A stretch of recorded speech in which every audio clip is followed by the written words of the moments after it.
Swayam Prabha. Digital India. Educated India.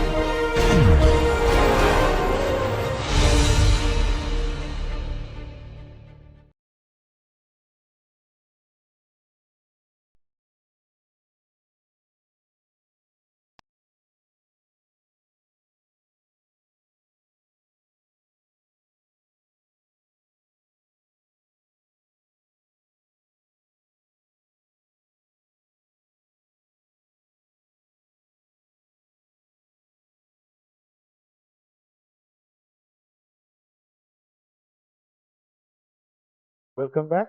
In lecture 19, we will talk about waste composition. So, the concepts that we will cover in this lecture are on waste composition, its global outlook, determination of waste composition, how do I determine that? Then we will study two case studies, and one is from Cuttack. The data is from 2008, and the other is from different ULBs in Karnataka. The data collected is from 2012. So, if I talk about waste composition in different countries, this particular tables, this data is from 1996. You can take a look at the different kinds of, the material that is there in waste. So, putrescibles are the organic matter, then paper, metals, glass, plastics, rubber, leather, textiles, ceramics. So, if you see that the first line is for Bangalore, India, where we see around 75% of the waste is organic in nature. This data is again from 1996, so during that time period. So, it's a bit old. So, maybe these compositions have changed now to a certain extent, but this is what we got at that point of time.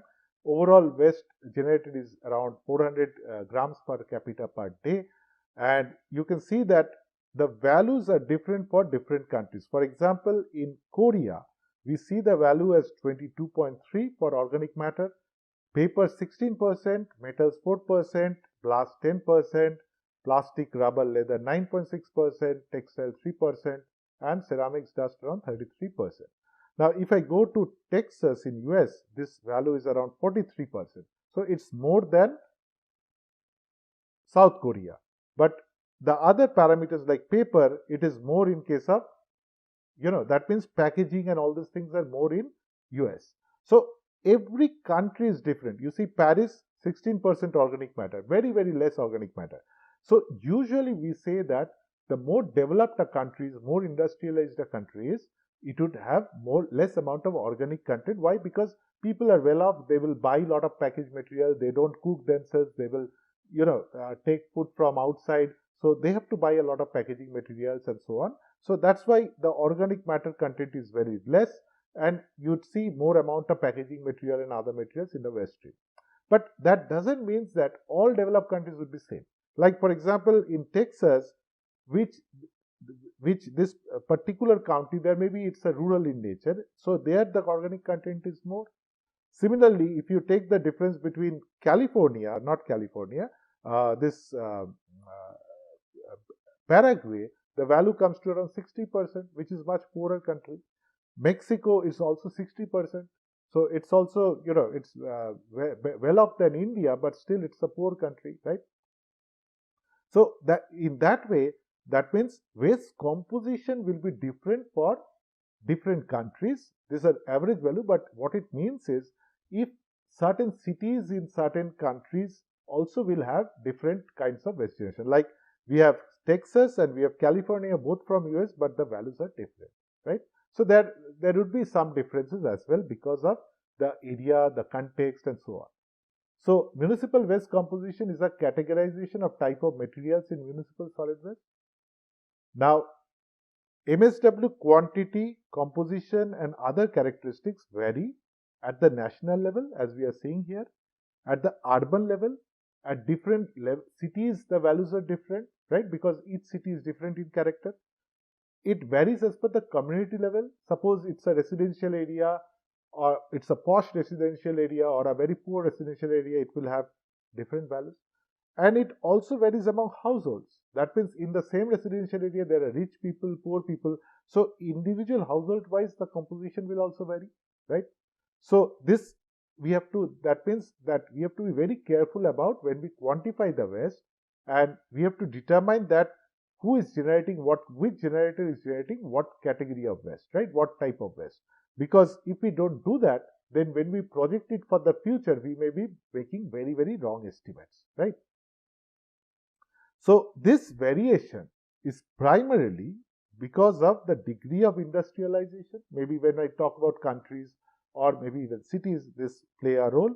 The socio-economic development of that particular area, the natural resources which are available.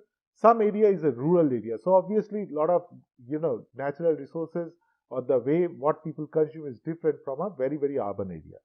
Affluence of the society, how rich people are, and the climate of that area. So all this influences the waste composition of an area.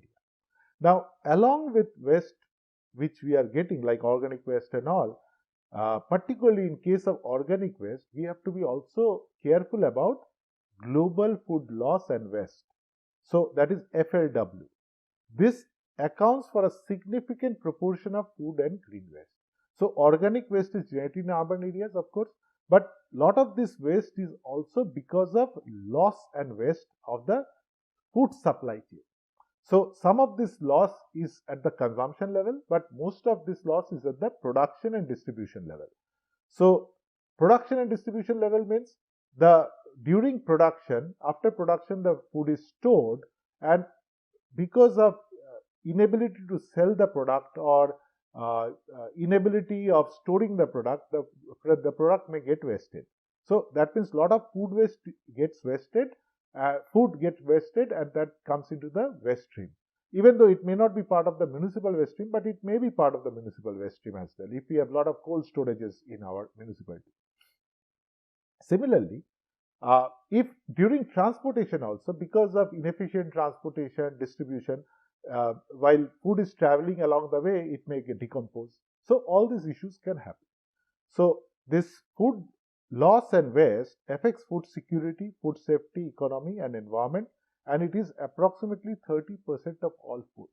So waste that is generated from food and green waste that is generated in urban areas may have a significant proportion of waste which is because of inefficiency in the waste production, collection, distribution, food collection, processing and distribution process, right? So there may be some amount of initiatives that could be taken to actually improve that, that will reduce the quantity of waste that will be generated.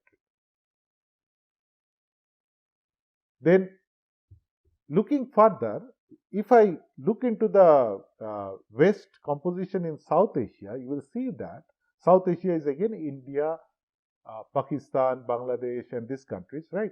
So here we see that around 57% is food and green waste, around 15% is other waste, and metal and glass is something around 3 or 2%, something like that. And then 10% is paper and cardboard, 8% is plastic waste. So this is South Asia. Now, if I look into the overall world, very poor income countries, lower middle income countries where we are, you see this more or less matches with this particular figure. But if I go into more richer countries, you will see gradually the organic waste content is reducing. So high income countries has got a very little organic content, right? Whereas they have got a lot of paper, they have got a lot of plastic in their waste streams. So this is the difference in the waste stream in different countries. So high income countries generate relatively less food and green waste and more recyclable dry waste. Now, this recyclable dry waste means even though they are generating a lot of waste, but they are also able to recycling those. So at the end of the day, their overall waste management process is more efficient. So plastic, paper, cardboard, metal, glass, whatever waste they are generating, they are able to recycle it much more, and almost in many cases they are able to recycle it to the extent of 90 to 100%. Whereas in low income countries, recyclable materials account for only 16% of the waste stream, and within that also we are only able to maybe the material generated is maybe even a little bit higher, but we can recycle 16% or even lower. Now, how do I determine waste composition? In the last lecture, we have discussed how do I determine the quantity of waste, right? So same way, that means once I collect samples from different generators from different parts of the city, then the job is to determine what is the composition of waste. So we can first standard waste sampling procedure could be done to collect the waste, and samples are from different generators or different disposal sites are sorted into different categories as per requirement, and then they are weighted.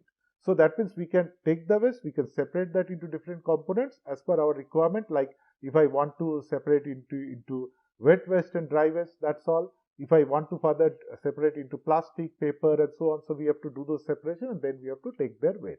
So that is what we do. Now, sample sizes, how many samples, when to collect, that we have discussed earlier. Now, once the waste is collected for an urban area, now what we use something called a quartering and coining sampling procedure to actually determine what is the waste composition.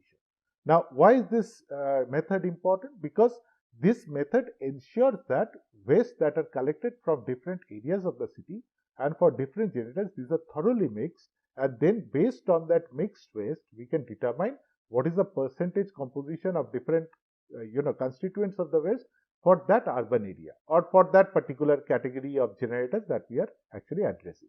But if I want to just address, look into the waste composition for commercial areas, then we will only use commercial areas and then mix the waste from all the different individual generators from commercial areas, and then we will follow this quartering and coining sampling procedure. What is this procedure? MSW is collected from random generators in the target area. That is our first step, that random generators are selected and we collect waste from them. All waste samples are mixed to form a pile. So we will first spread it out and make a pile. Then this pile is flattened out and divided into 4 quarters. So this is the flattened out pile and we divide into 4 quarters. Then 2 diagonally opposite quarters are taken out, like this side and this side is taken out. Then whatever waste is remained, they are mixed together, and then we create another pile. We keep on doing this, and then we remove that again. The diagonally opposite parts could be taken out. We keep on doing this till we are left with around 10 kilograms of waste, which is the appropriate size, which is used for subsequent segregation into different components, and then finally weighing them or finally testing them. So this is the quartering and coining sampling procedure which is adopted for determining the composition of waste. Now coming to 2 case studies, both of these case studies has been conducted by students from our lab, and we have students working in during different like for this in different parts of the country. For example, this study was done in Cuttack in the year 2008, so it's a little bit older study. Some of the data may not match, but what we want to convey is that the waste generated in different cities are different, the composition of waste, the waste generated by different categories of people are different. So for estimating future quantity of waste or for proposing certain measures, we cannot go with very standards which are for the overall the country. That means we can adopt country level standards, but we may end up with very, very wrong estimates. So that is what I want to convey. So in India, compostable matter is ranges from 40 to 60%. So that's a very big range. So in some cities it may be 40%, some cities it may be 60%. So as per that, if I assume, if I don't do any kind of survey, any kind of estimate for that local area, and I take this figure as 50% as average. So I will design my composting plants, all these processing facilities as per that. But that will end up with lot of wrong estimates. For example, if the actual value is 40%, so that means we are overestimating by 10%. So if I say that every, for that particular city, every day we have to handle around 50 tons of waste, that means roughly around 40 tons of waste is the actual value for organic waste, whereas 10 tons is overestimated or 5 tons is overestimated. So that builds up for over time, and that's a lot of waste. So we need to be very, very careful about what values we adopt, and it has to be as per that particular urban area. Similarly, recyclable fraction is 10 to 25%. But that varies as per different urban areas. It depends on the segregation mechanism adopted and so on. So, what we thought of is, waste composition varies among income groups that we discussed earlier. Now, why this is important? Now, if you remember from our earlier lectures, we said that obviously income is a big indicator of how much amount of waste is generated. Now, with time, income changes. That means people will not remain in the same income bracket because our country, at least we are growing, so our GDP is growing, so obviously income levels are increasing. So, with more income, people will consume more, and when they consume more, they will generate more waste. So, if I am making a 20-year plan or a 25-year long-term plan, so in that case, the waste that is generated in the first year and the waste that is generated in the 25th year, this would be significantly different. Why? Because the income pattern will change during this time period. Even if I assume that the people will remain there, the way the consumption patterns will remain same, that is, a person who belongs to the high income bracket in today will consume similar items in future also. That means if a rich person of today and a rich person of a future time period, they will have similar consumption. But it may change because, a lot of new technologies are coming, lifestyle patterns are changing. This will also change. But if I assume that the consumption habits will remain same, so a rich person will consume similar things if he is rich in future also. But the problem is the number of people who will become rich in future, that is not known. That we have to project, right? So a person who is LIG, he may be generating 0.3 kg of waste per day today. But 20 years down the line, this LIG person will become a HIG person because his income will increase. Then his generation would be maybe 1 kilograms per kg per day, right? So that transformation has to be asserted. So today, whoever is rich, he is consuming 1 kilograms, but in future, some LIG people of that particular city will become HIG and they will also consume 1 kilograms. So this transformation in the income is very, very important. And that's why when we did our research, we looked into how waste composition varies among the different income groups. So this data was collected in 2008. We did primary survey. We went to each household. We measured the waste that they are generated. And then we have determined what is the percentage composition of waste in these particular areas. So this is sampling strategy was household level waste collection and then weighing them. So because our sample size was less, so some of the results are a little bit, not as per the expected trend. But still it will give you an idea about how this changes.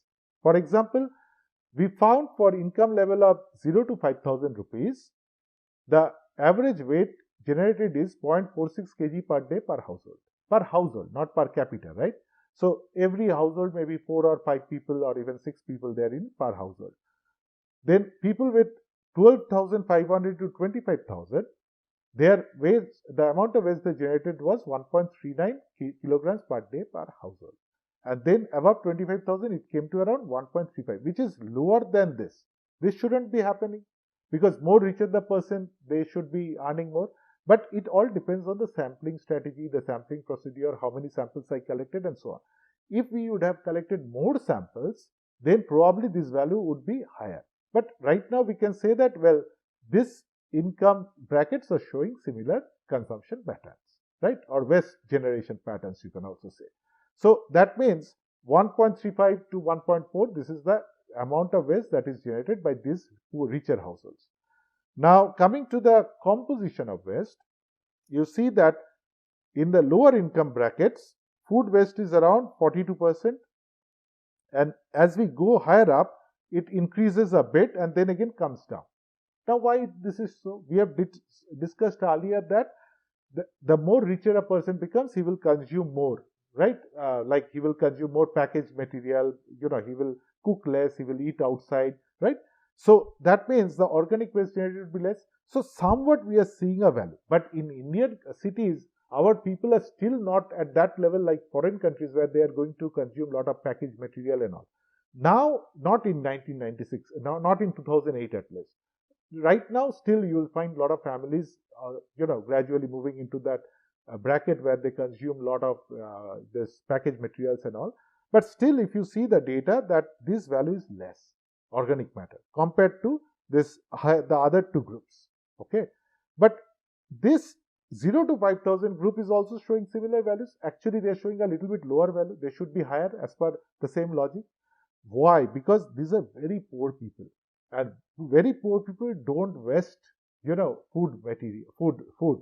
So usually the amount of, vegetable peels generated by a poor household, and if you take a richer household, you will find that the rich person will throw out more amount of part of the vegetable which he is not going to consume, whereas a poor household will actually consume more.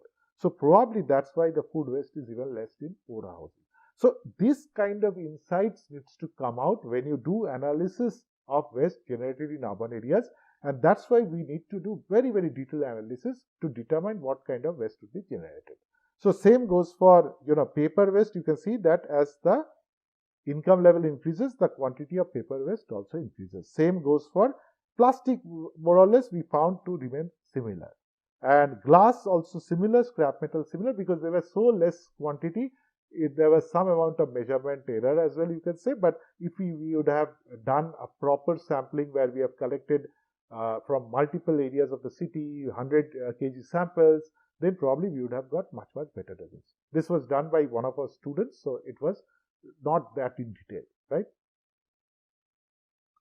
Next, we come to a case study where we discussed waste composition at different ULBs in Karnataka, and this was done in the year 2012. Again, it was done by one of my students, Mr. Reddy. So he was engaged already in waste management in this particular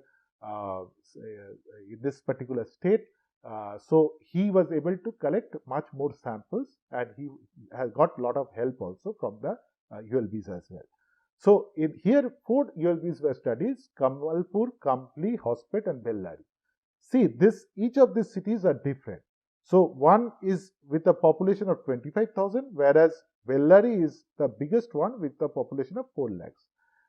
The number of wards also are different. Area is also different. Area is much smaller, and the ULB status or the governance system is also different.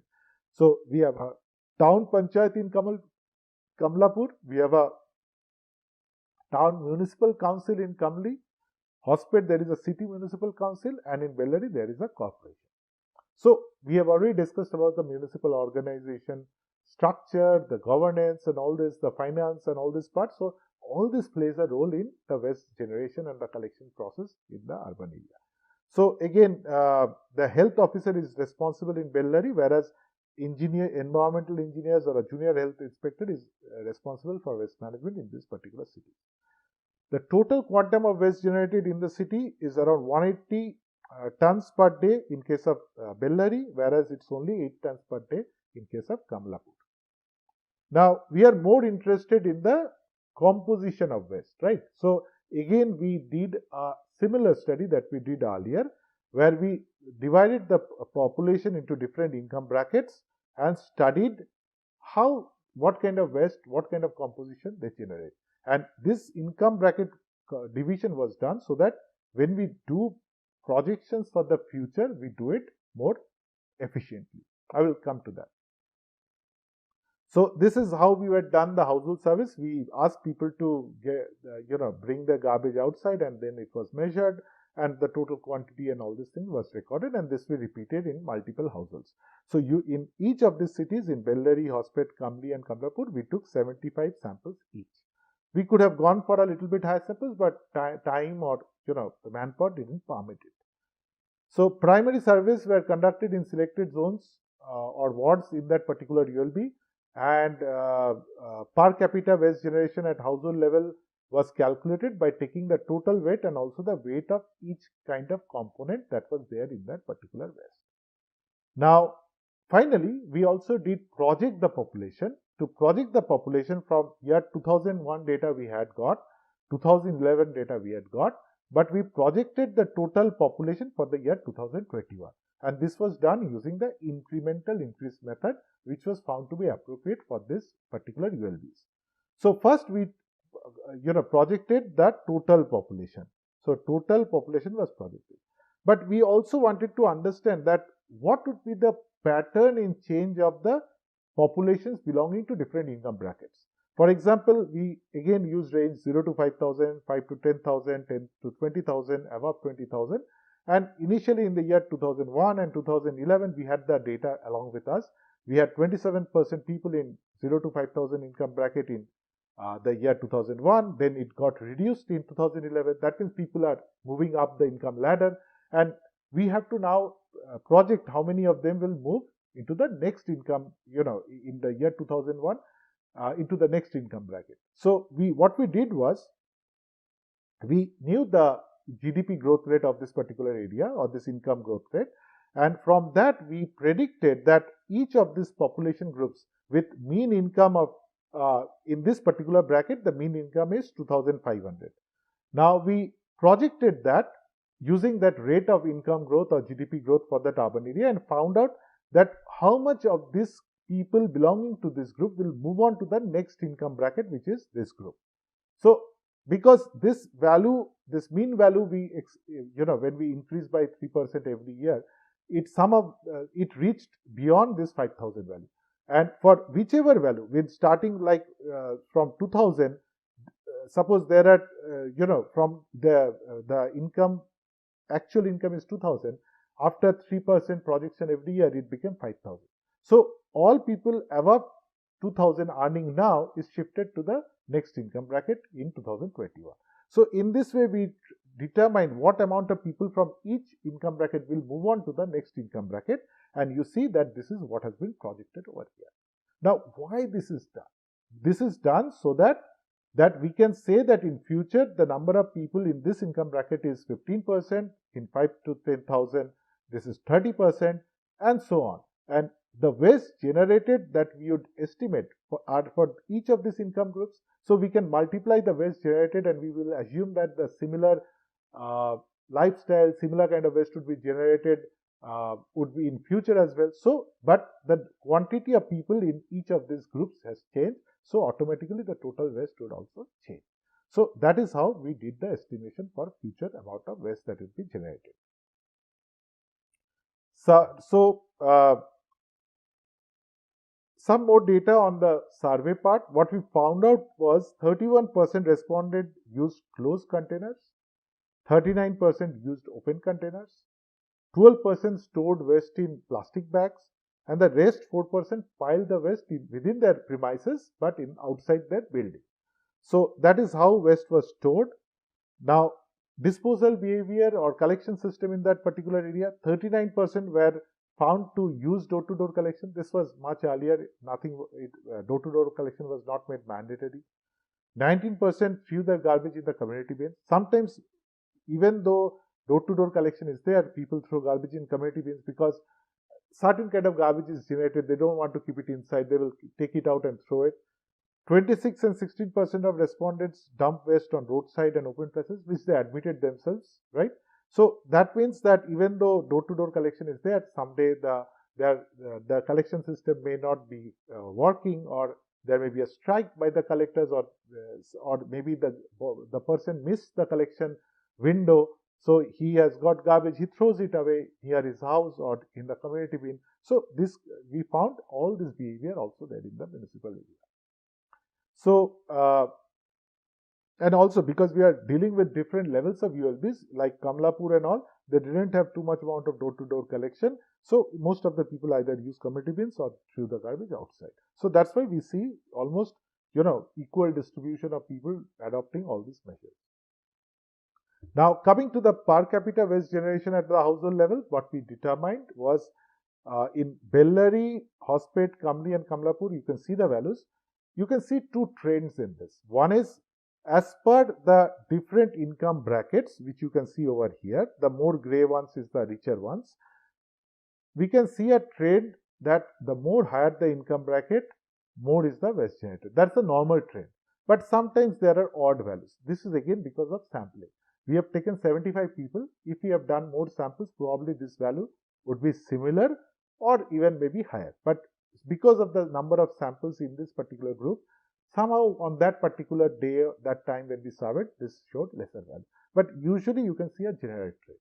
The other trend that you can see is, that is, in this first trend is, the more higher the income bracket, they will generate more amount of waste. The second trend is, size of the city is, the smaller size city generates lesser waste compared to a larger size city. So overall, Bellary is, the amount of waste that is generated is higher than that of Hospet, and Hospet is higher than Kamli, and Kamli is higher than Kamlapur.